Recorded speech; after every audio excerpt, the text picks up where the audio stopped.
Welcome back, everyone, for another deep dive. Today, we're looking at the ways ADHD in adults can be impacted by challenging childhood environments. It's a really fascinating area. Yeah. And, there's a lot of research coming out Yeah, there's so much research on this. suggesting that our early experiences, like way back when, Right. can have like a huge impact on how ADHD manifests in adulthood.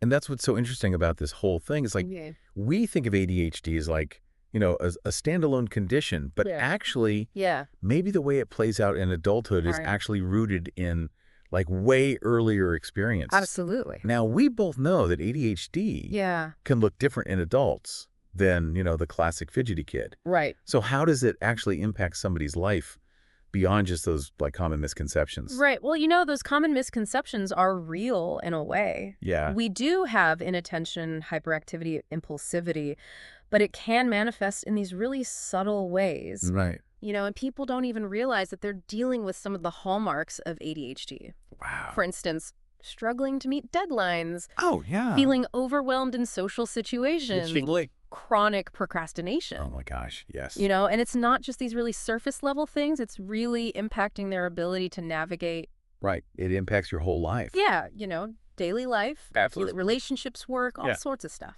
Okay, so let's actually talk about these experts that we were referencing. Okay. You mentioned Gabor Mate Yeah. and Ana Ibanez. Yes. So these are big names in the world of trauma research. They are. Mate is really known for his work on addiction Right. and childhood trauma. Okay. And Ibanez focuses on the long-term impact of adverse childhood experiences on mental health. Got it. So their work is really suggesting that maybe there's a connection Yeah. between those early experiences and how ADHD presents in adulthood. Exactly. And it's interesting to think about it like this. A child who's growing up in a very chaotic or unpredictable environment Right. might develop hypervigilance as Yeah. like a coping mechanism. To survive, yeah. Yeah, to survive, exactly. Yeah. And then in adulthood, this can look like Oh, wow. the restlessness and distractibility that we associate with ADHD. So are we saying that trauma could be misdiagnosed as ADHD?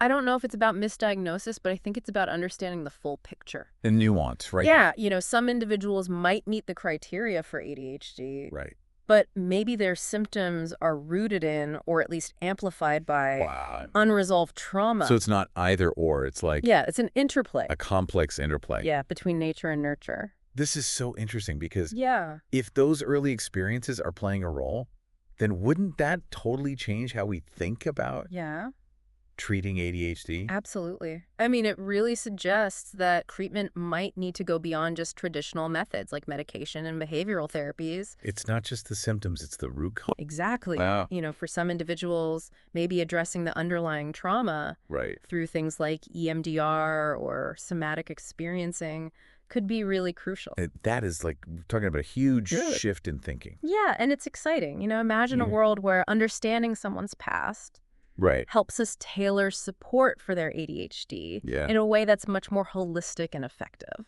Wow. So as you keep digging into this research, Yeah. good question for you. Okay. How could understanding the impact of challenging childhoods lead us to be more effective and compassionate in supporting adults with ADHD? I think that's something worth thinking about for all of us. Mm. And that's all the time we have for this deep dive. So until next time.